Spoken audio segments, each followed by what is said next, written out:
Hi everyone, welcome you all in Student Globe channel. Today we are going to design a flow chart for given problems. So your title is draw a flow chart to sum the following series of n terms. So here three problems are taken.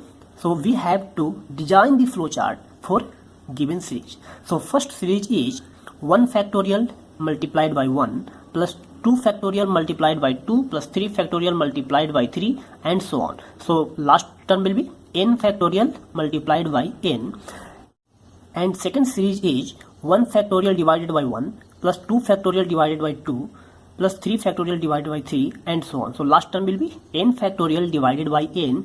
So you can see what is the common in first and second series. So factorial term is common and multiplying factor or division factor is also common.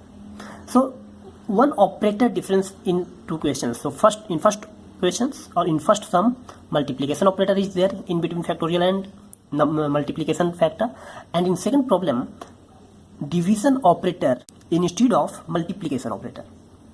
तो हम लोग first problem के लिए यदि flow chart design कर सकते हैं then easily we can design flow chart for second problem.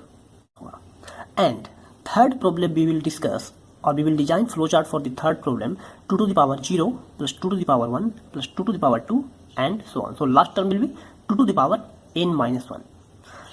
So let's design flowchart for first problem, but I will expect from you try yourself before seeing the solution. तो हम लोग flow chart जब भी किसी भी problem के लिए design करते हैं देन हमें कुछ रूल्स को फॉलो करना पड़ता है कि हम लोग स्टार्ट करते हैं, उसमें कुछ कंडीशंस होगा तो उसके लिए सिंबल क्या होगा. तो हम लोग यहाँ पे वन बाय वन देखेंगे. सो स्टार्ट किया तो इसको हमने इलिप्टिकल बॉक्स में रखा है. एंड स्टार्ट करने के बाद हमें करना क्या है इसमें कि जो हमारे पास वेरिएबल होंगे उसको लेना, इनपुट को रीड करना. सो हमने n नंबर को रीड किया. जैसे हमें फर्स्ट प्रॉब्लम में हम लोग यहाँ पे यदि देखें तो हमें लास्ट टर्म क्या होगा n factorial multiplied by n. इसका मतलब कि किस नंबर तक हमें सीरीज को प्रोसीड करनी है. तो हमने n सपोज किया. यहाँ पे हमने कुछ वेरिएबल्स भी असाइन किए हैं i एंड सम. i को हमने इनिशियलाइज कर दिया 1 से एंड सम को इनिशियलाइज कर दिया 0 से. अब हमारा मेन टास्क स्टार्ट होता है कि कंडीशन चेक करना. तो कंडीशन यहाँ पे क्या चेक कर रहे हैं कि i की जो वैल्यू है 1 से n तक जाएगा. तो कंडीशन यदि फॉल्स है तो नो के लिए जाएगा, यदि कंडीशन ट्रू है तो यस पार्ट में जाएगा. तो yes part is very important. You must understand this part कि हमारा जो भी काम होगा इस सीरीज को फाइंड आउट करने के लिए यस पार्ट में होगा. तो one important thing I would like to share with you कि यदि आप फ्लो चार्ट किसी भी प्रॉब्लम का डिजाइन कर सकते हैं इसका मतलब है कि आप उस पार्टिकुलर प्रॉब्लम के लिए एल्गोरिदम लिख सकते हैं. आप जब एल्गोरिदम लिख सकते हैं then you can easily write the code, या तो ये सी में हो, पाइथन में हो, जावा में हो. सो एल्गोरिदम जो है और लॉजिक जो है सभी के लिए चाहे कोई भी लैंग्वेज हो कॉमन होता है. तो हम लोग यहाँ पे देखें कि आई का वैल्यू क्या है, less and equal to n है. आई को इनिशियलाइज किया है 1 से. तो आप यहाँ पे एग्जांपल के तौर पे आप सपोज कर सकते हैं कि आप n को रीड कर लो. सपोज हमने n को रीड किया 4, तो 1 लेस देन 4. यस. तो जब ट्रू है तो हम लोग यहाँ पे इस पार्ट में आएंगे. तो इस पार्ट में हमें करना क्या है, दो वेरिएबल हमने असाइन किया और इनिशियलाइज किया j is equal to 1 and fact is equal to 1. ऐसा हमने क्यों किया है, क्योंकि हम देख पा रहे हैं कि सिंपल फैक्टोरियल नहीं है, यहाँ पे फैक्टोरियल हर इटरेशन में कैलकुलेट करना पड़ेगा. तो 1 factorial then 2 factorial then 3 factorial. इसका मतलब यह है कि आप यदि फैक्टोरियल के लिए फ्लो चार्ट लिख सकते हैं then this problem is going to very easy for you. तो हम लोग यहाँ पे देखें कि फैक्टोरियल भी इसी में हमने इंक्लूड किया है. तो फ्रेंड्स यदि j की वैल्यू 1 है, फैक्ट हमने वेरिएबल लिया जिसको इनिशियलाइज कर दिया 1 से, तो जे हमारा एक नया वेरिएबल है जो फैक्टोरियल कैलकुलेट करने के लिए हम लोग इसको यूज कर पाएंगे. तो यहाँ पे कंडीशन क्या चेक कर रहे हैं कि i का वैल्यू यदि 1 है उसके बाद फिर 2 होगा, फिर 3 होगा, n तक जाएगा. तो यहाँ पे लोग कंडीशन चेक करेंगे कि j का value less and equal to i है या नहीं. तो j का वैल्यू यदि less and equal to i है तो हम लोग यस पार्ट में जाएंगे और यहाँ पे कैलकुलेट करेंगे फैक्टोरियल. तो फैक्टोरियल हमारे पास क्या है, इनिशियलाइज किया गया है 1 से. तो फैक्ट यहाँ पे हमने शॉर्ट हैंड असाइनमेंट लिया है फैक्ट स्टार इक्वल टू जे. तो इसका क्या मीनिंग होता है शॉर्ट हैंड असाइनमेंट का कि fact is equal to fact multiplied by J. And J को हमने इंक्रीमेंट कर दिया, 1 से इंक्रीमेंट कर रहे हैं. उसके बाद फिर से ये प्रोसेस रिपीट होता चला जाएगा. इसका मतलब है कि फैक्टोरियल कैलकुलेशन के लिए इस काम को हम कर रहे हैं. तो हम लोग फॉर एग्जाम्पल हमने एज्यूम किया है कि n का वैल्यू 4 है. तो i का वैल्यू क्या होगा 1 से 4 तक चलेगा. तो 1 आई का वैल्यू जो 1 है कंडीशन ट्रू, J1 फैक्ट 1, तो J का वैल्यू 1, I का value 1, so 1 less and equal to 1, तो यहाँ पे आएगा यस पार्ट में। तो फैक्ट का वैल्यू क्या हो जाएगा, फैक्ट इंटू J, तो फैक्ट भी 1 है, J भी 1 है, तो फैक्ट का वैल्यू क्या हो गया 1 इंटू 1 1।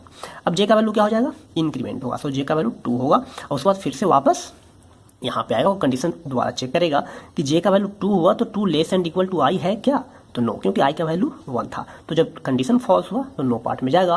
और सम हमारा इनिशियलाइज किया गया था 0 से, अब सम में हमारा वैल्यू यहाँ पे हम लोग फिर से शॉर्ट हैंड असाइनमेंट यूज किए हैं, सम प्लस फैक्ट इंटू आई, तो फैक्ट का वैल्यू क्या था 1 इंटू 1, मतलब 1 इंटू 1 का मतलब क्या 1 फैक्टोरियल, तो 1 फैक्टोरियल में हम लोग मल्टीप्लाई कर दिए 1 को 1 से, और आई का वैल्यू हम लोग यहाँ पे इंक्रीज कर रहे हैं। तो अब इंक्रीज कर रहे हैं तो इसके बाद हमारा सबसे इंपॉर्टेंट काम होता है कि हमको, क्योंकि लूप में हमको रखना है, तो once again we have to proceed from this value to यहाँ, मैंने हमें यहाँ वापस आना पड़ेगा आई का वैल्यू इंक्रीज करने के बाद। सो हमें यहाँ पे इसको लूप में रखना पड़ेगा, so we have to draw, so हमने यहाँ पे क्या कर दिया, सम जैसे ही कैलकुलेट किए, once again we are going to at this position, तो अब हमारा आई का वैल्यू बढ़ चुका है, तो आई का वैल्यू हमारा क्या हो गया 2 हो गया, तो 2 less and equal to 4, yes. फिर से हम लोग यहाँ पे आएंगे, J का वैल्यू 1, फैक्ट का वैल्यू 1, फिर से इनिशियलाइज किया गया, अब J का वैल्यू 1 है, I का वैल्यू 2 है, इसका मतलब ये 2 बार लूप चलेगा, तो fact is equal to, fact में हमारा 1 है तो 1 इंटू J, तो J भी 1 है, तो 1 इंटू 1 हो गया, J प्लस प्लस में 2 होगा, फिर से यहाँ पे आएगा, और J का वैल्यू 2, I का वैल्यू भी 2, तो लेस एंड इक्वल है तो फिर से 2 होगा, तो फैक्ट में क्या हो जाएगा, पहले से 1 इंटू 1 था, तो अब क्या हो जाएगा, fact is equal to fact into J, तो J का वैल्यू क्या है 2, सो 1 इंटू 2, तो 1 इंटू 2 का मतलब क्या हुआ 2 फैक्टोरियल, फिर J प्लस प्लस इसका मतलब 3 हो जाएगा, तो अब यहाँ पे फिर से कंडीशन फॉल्स होगा, तो नो पार्ट में जाएगा, और सम में हमारा पहले से स्टोर क्या था 1 फैक्टोरियल इंटू 1, अब I का वैल्यू फिर से अब क्या हो जाएगा, सम का वैल्यू, तो सम क्या आ गया 1 factorial into 1 plus 2 factorial into 2, अब आई का वैल्यू 3 होगा, तो 3 होने के बाद फिर से एक कंडीशन यहाँ पे चेक करेगा कि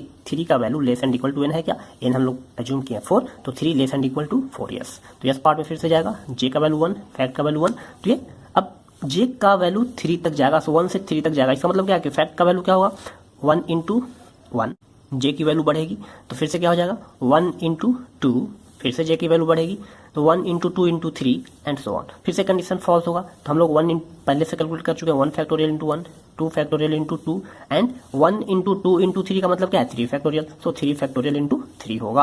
अब इस तरीके से हमारा फिर से चलेगा, आई का वैल्यू 4 के लिए भी एग्जीक्यूट होगा, और लास्ट में जब आई का वैल्यू 5 होगा तो यस पार्ट में नहीं जा करके नो पार्ट में जाएगा, और नो पार्ट में जाएगा तो प्रिंट क्या करेगा, सम को प्रिंट कर देगा, तो सम जैसा कि आपको हमने बताया कि क्या है 1 factorial into 1, 2 factorial into 2 and so on, and finally it will stop. So this is all about first problem और फर्स्ट सीरीज। तो फ्रेंड्स आप देख सकते हैं कि first series and second series में बस ऑपरेटर का डिफरेंस है, तो जहां पे हमने मल्टीप्लिकेशन यूज किया है वहां पे हम लोग डिवीजन ऑपरेटर यूज करेंगे, और डिवीजन ऑपरेटर जैसे यूज करेंगे तो हमारा सेकंड प्रॉब्लम का फ्लो चार्ट डिजाइन हो जाएगा। मतलब हम लोग इस पोजीशन पे यदि हम लोग ऑपरेटर डिवीजन ऑपरेटर यूज करें तो हमारा सेकंड सीरीज के लिए फ्लो चार्ट डिजाइन हो जाएगा। So this flow chart is for first problem or second problem, or we can say that first series and second series. Now we will design the flow chart for 2 to the power 0, 2 to the power 1 and so on. तो इस series के लिए भी हम लोग आसानी से calculate कर सकते हैं। आप यदि फर्स्ट एंड सेकंड कर सकते हैं तो थर्ड भी कर सकते हैं, क्योंकि third is more easier than first and second series. तो फ्रेंड्स हम लोग फिर से स्टार्ट करेंगे। So this is the start, और हमेशा याद रखना कि जब भी कंडीशन हम लोग लेते हैं तो उसमें डायमंड बॉक्स यूज करते हैं, और जब भी हमने स्टेटमेंट को प्रिंट किया है then we have taken this kind of symbol. तो ये हमेशा याद रखना, कुछ स्टेप्स हैं जो फ्लो चार्ट में फॉलो करना पड़ता है। तो हम लोग यहाँ पे क्या करेंगे, रीड किया जहाँ तक हमें सीरीज को लेकर के जाना है, आई को इनिशियलाइज किया 0 से, सम को इनिशियलाइज किया 0 से।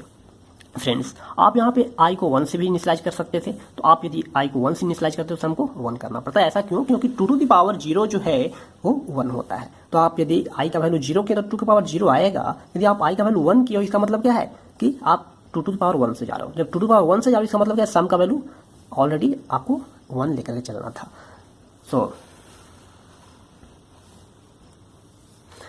तो ये बहुत ही स्ट्रेट फॉरवर्ड क्वेश्चन है। तो हमें 2 टू द पावर आई के फॉर्म में रखना है। तो सम हमने इनिशियलाइज कर दिया है 0 से, तो सपोज दैट आप फिर से n को रीड करें, सपोज आप फिर से एज्यूम करें कि n का वैल्यू हमारा 4 है, तो i का value 0 less and equal to 4। जब यस है तो हम लोग क्या कर पाएंगे, sum is equal to power of 2 to the power 0, फिर से i का वैल्यू क्या होगा बढ़ेगा।